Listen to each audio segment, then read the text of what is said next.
Ancestors. If you ask the average person, including myself, what do you know about your ancestors, they would say, well, I know something about my grandparents because I did meet one or two of them early on in my life. And I've heard about my great-grandparents a little bit. I'm not sure of their names or anything about them, really. And that's it. Very little interest. And then you say to them, well, I worked in an ancestor society as an anthropologist where there was a little shrine in the house to the ancestors, and there were little rituals done quite frequently to appease them and make them happy and so on. What do you do? What do I do? I don't do anything. I mean, they're dead. I mean, they don't affect me at all. I don't know who they are, and I don't really care much. And so you assume that that is the case, and you assume that that is normal. And anthropologists and others used to ask people in China and elsewhere, why do you have this ancestor cult and so on? And they replied quite rightly, that isn't the question. The question is why you don't have it, because almost every society does have such a system. In India, in Africa, in China, famously, Korea, Japan, all tribal societies more or less have a very strong veneration and sense of the presence of their ancestors, usually traced mainly male ancestors in most societies. And you learn as a child to know the names of a number of them. In some African societies, people generally know up to about 12 generations or more of the names of their ancestors. And when you die or on other important occasions, you will make special little offerings of food and other rituals to please them. Now, the question then posed by such people is why you don't have such ancestor cults. And as an English historian, I would say that it's because of our family system. Our family system doesn't trace descent through just one line, through males or through females, through both. And as a result, you very quickly have a lot of ancestors. And it's what's known as ego-centered. In other words, you start with yourself and you go backwards. And that makes it very difficult to calculate your ancestors. It is true that until the English Reformation in the 16th century, the Church had some sort of mild recognition of ancestors.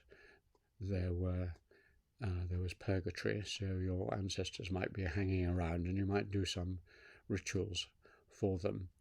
And so there were certain feasts and other things in the Catholic liturgy to do with your ancestors in general, not any particular ancestor. The Puritans and the Protestants said this was all hocus pocus superstition, so they got rid of it all. And so now you won't find it. You'll find people going to the graves, as they do in our village, of their parents and maybe a grandparent, but I've never seen anyone going to a grave of anything further back than that. You have institutional ancestors. My college at King's College, Cambridge, for example, in a week's time I will be going to what's called Founders Obit, and that is a feast in memory of Henry VI, who 550 years ago founded my college, and in Piam Memoriam, in pious memory of him, we have a feast and we drink his health and we thank him for founding the college. But no one would suggest that if we didn't do it, Henry would turn up and start pulling down the buildings or anything like that. Now, this means that on the whole, as I grew up, I didn't think that ancestors were a big deal. I didn't know about my own ancestors and I didn't really care. It's really only in the last 10 or 15 years that I've begun accidentally to become aware of the importance of my ancestors, not as spirits who will come and haunt me, but as influences on me. This happened because my grandmother, who was very interested in her own antecedents and a genealogist, as was my grandfather, left me boxes and boxes and little trunks and photograph albums and sketchbooks and scrapbooks about various branches of my family. And she just realized I was a historian and I might be interested. And so I just put them on one side until I retired. And around that time, and a little earlier, Sarah, my wife, who has done many historical projects, started to look at these materials, and she found them fascinating, which they are. She started with the letter book of a fifth-generation ancestor,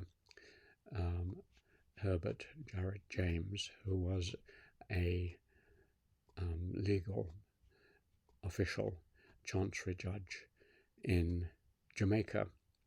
And so she found this whole stream of my ancestors associated with Jamaica, the longest living family, perhaps white family in Jamaica, because my 12th generation ancestor was the first white child born in Jamaica in 1655, and they went on in that family of James right through to the 20th century.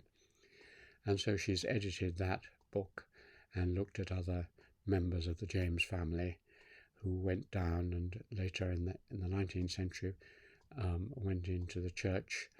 And a distant cousin of mine ended up as M.R. James, the ghost story writer and provost of King's College and Eton. So there's the ancestor line of the Jameses. Then she discovered another one, the Sterlings of Ardoch, and they were also in Jamaica from the 18th century. And she discovered a huge set of unpublished letters and documents and has edited that as well. And then there were the Joneses. The Joneses were West Country lawyers. And then in the 19th century, one of them went out to India as an army surgeon, and his granddaughter was my grandmother. And so you got a succession of Indian connections through the Joneses.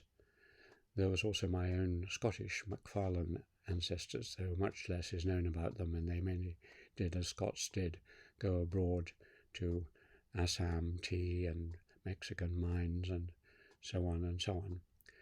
And so you get these various branches.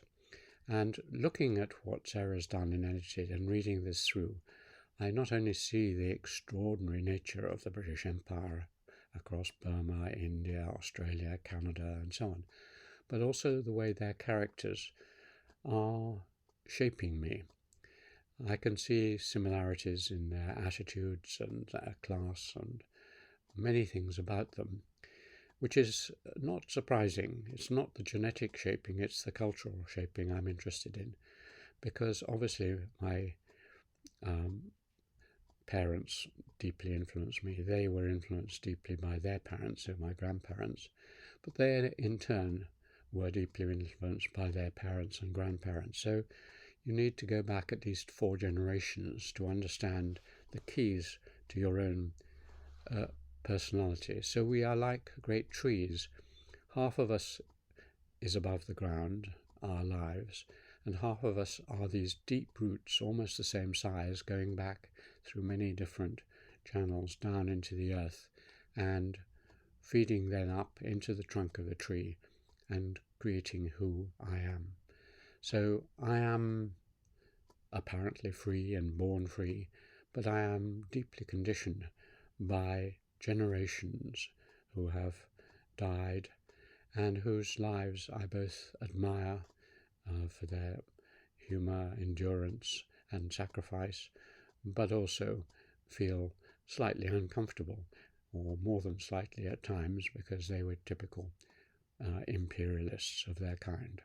So don't forget entirely your ancestors.